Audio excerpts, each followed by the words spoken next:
This video is only for educational and informational purposes. Please consult your financial advisor before investing. जब बात सुरक्षित निवेश की आती है तो हमारे दिमाग में सबसे पहले नाम सोने या चांदी का आता है। लेकिन आज के दौर में निवेश के तरीके बदल चुके हैं। अब सिर्फ तिजोरी में सोना रखना ही एकमात्र रास्ता नहीं है। आज की इस वीडियो में हम इन्वेस्टमेंट के 3 पॉपुलर तरीकों को देखेंगे और इन तीनों को कंपेयर करेंगे, जैसे कि एक फिजिकल गोल्ड, दूसरा डिजिटल गोल्ड और तीसरा ETF। ये तीनों अलग अलग तरीके हैं जहां से आप गोल्ड या फिर सिल्वर या फिर अपनी कमोडिटी में इन्वेस्टमेंट कर सकते हैं। इन तीनों तरीकों को दोस्तों आज की इस वीडियो में कंपेयर करेंगे। इन तीनों के फायदे और रिस्क को भी देखेंगे। तो चलिए सबसे पहले कंपेयर करते हैं इनकी शुद्धता को। अगर बात शुद्धता की आती है तो यहाँ पर हमें फिजिकल गोल्ड में दुकान पर जाकर चांदी या सोने को देखना पड़ता है, उसकी शुद्धता को हमें खुद देखना पड़ता है। इसमें जिम्मेदारी हमारी खुद की और सोनार की भी होती है। अगर बात डिजिटल गोल्ड की आती है तो यहाँ पर गोल्ड या सिल्वर में आपको 99.9% की शुद्धता का भरोसा मिलता है। यह आपकी तरफ से एक सेफ वॉलेट में रखा जाता है, तो इसमें दोस्तों चोरी होने का कोई रिस्क नहीं होता। लेकिन फिजिकल गोल्ड में चोरी होने का रिस्क हमेशा बना रहता है। और बात जब ETF की आती है तो यहाँ पर कोई फिजिकल धातु होती ही नहीं और जो गोल्ड होता है वो आपका एक यूनिट के रूप में खरीदा और बेचा जाता है। इसकी शुद्धता की पूरी गारंटी एसेट मैनेजमेंट कंपनी के पास होती है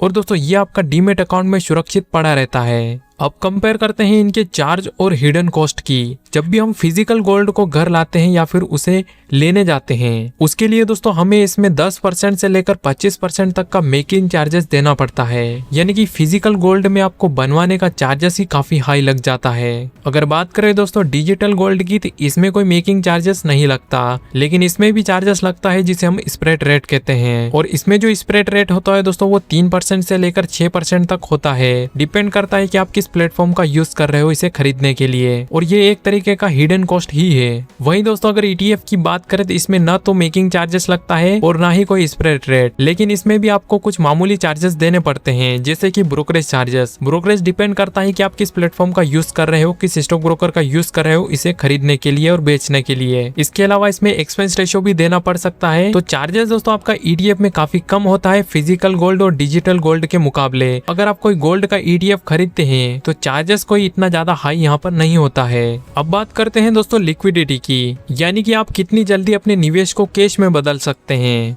तो फिजिकल गोल्ड को लेकर आपको दुकान पर जाना पड़ता है और बिल दिखाना पड़ता है, तब जाकर आपको गोल्ड के बदले पैसा मिलता है। कभी कभी पुराने गोल्ड या सिल्वर को बेचने में काफी मेहनत लग सकती है, लेकिन जब डिजिटल गोल्ड की बात आती है तो इसे दोस्तों आप मोबाइल पर तुरंत एक बटन दबाकर बेच सकते हैं और पैसा तुरंत आपके बैंक अकाउंट या फिर वॉलेट में आ जाता है। और ETF की बात करें तो क्योंकि दोस्तों ये शेयर मार्केट पर ट्रेड होता है, तो आप मार्केट आवर्स के दौरान ही आप इसे खरीद या बेच सकते हैं। यानी कि सुबह 9:15 से लेकर शाम के 3:30 बजे तक, इस दौरान ही दोस्तों आप इसमें ट्रेड कर पाएंगे और बेचने के बाद आपका पैसा 2 दिन के अंदर आपके बैंक अकाउंट में आता है। तो ETF में दोस्तों पैसों को लेकर यहाँ पर थोड़ा टाइम कंज्यूमिंग प्रोसेस होता है, लेकिन सबसे फास्ट यहाँ पर आपको देखने को मिलता है डिजिटल गोल्ड, जहाँ पर समय आपका बर्बाद ज्यादा नहीं होगा। अब बात करते हैं दोस्तों सबसे जरूरी पॉइंट रिस्क की, कि किसमें हमें रिस्क ज्यादा और कम देखने को मिलता है। बात करें अगर फिजिकल गोल्ड की तो यहाँ पर सबसे बड़ा जो रिस्क होता है वो होता है इसे खो जाने का या फिर चोरी हो जाने का। अगर आपके पास पक्का बिल या हॉल मार्किंग नहीं है तो शुद्धता का भी यहाँ पर रिस्क हमेशा बना रहता है। और अगर बात करें दोस्तों डिजिटल गोल्ड की तो यहाँ दोस्तों रेगुलेशन की कोई कमी नहीं रहती है। इसे सेबी रेगुलेट नहीं करता, बल्कि प्राइवेट कंपनियां इसे मैनेज करती है। साथ ही एक तय समय के बाद, जैसे कि 5 साल बाद, इसे आपको फिजिकल गोल्ड में बदलना पड़ता है या फिर बेचना पड़ता है। तो रिस्क यहाँ भी होता है, लेकिन फिजिकल गोल्ड के मुकाबले कम होता है। और अगर बात करें ETF की तो यहाँ दोस्तों आपको ना तो चोरी होने का डर है और ना ही यहाँ पर कोई सिक्योरिटी का इश्यू होता है, क्योंकि दोस्तों इसे रेगुलेट करता है सेबी, यानी कि इसका पूरा कंट्रोल गवर्नमेंट के पास होता है। और ETF में कोई भी धोखाधड़ी की गुंजाइश भी नहीं होती,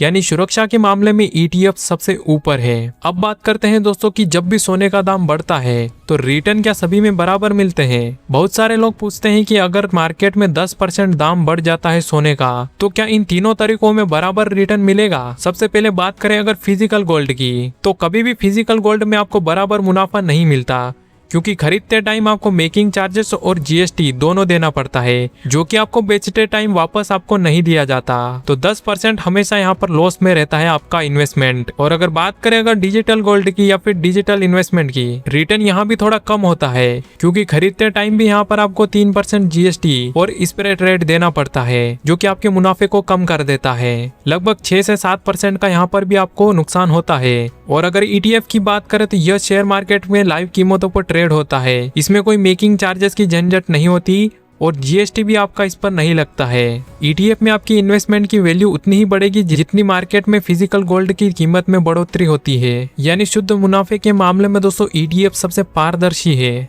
अब बात करते हैं दोस्तों मिनिमम अमाउंट की, यानी कि इन तीनों में हम कितने मिनिमम अमाउंट के साथ इन्वेस्टमेंट कर सकते हैं। सबसे पहले अगर फिजिकल गोल्ड को देखें, सोना खरीदने के लिए एक अच्छी खासी रकम देनी पड़ती है। कम से कम हमें दोस्तों 1 ग्राम तक का सोना या उससे ज्यादा का सिक्का लेना पड़ता है, तभी यहाँ पर हमारी इन्वेस्टमेंट हो पाती है। और डिजिटल गोल्ड की बात करें तो यहाँ पर हम मिनिमम 1 रुपए से भी शुरुआत कर सकते हैं, यानी कि बहुत ही मामूली रकम के साथ इसमें अपनी इन्वेस्टमेंट जर्नी स्टार्ट कर सकते हैं। ये उन लोगों के लिए बेस्ट है जो थोड़ी थोड़ी रकम हर महीने या फिर हर दिन गोल्ड या सिल्वर में डालना पसंद करते हैं। और अगर बात करें दोस्तों अगर ईटीएफ की, तो ईटीएफ में दोस्तों आपको मिनिमम 1 यूनिट खरीदना पड़ता है। यह यूनिट लगभग 0.01% ग्राम या फिर 1 ग्राम तक के सोने चांदी की दाम के बराबर होता है। और ईटीएफ के 1 यूनिट की वैल्यू दोस्तों डिपेंड करता है कि आप किस फंड हाउस या फिर किस ईटीएफ को खरीद रहे हो। अलग अलग ईटीएफ की कीमत अलग अलग हो सकती है। तो इस मामले में दोस्तों डिजिटल गोल्ड आगे है, क्योंकि बहुत ही कम मिनिमम अमाउंट के साथ आप इसमें अपनी इन्वेस्टमेंट जर्नी स्टार्ट कर सकते हैं। तो ये था दोस्तों पूरा कंपैरिजन। अब देखते हैं कि इन्वेस्टमेंट के लिए कौन सा बढ़िया ऑप्शन है इन तीनों में से।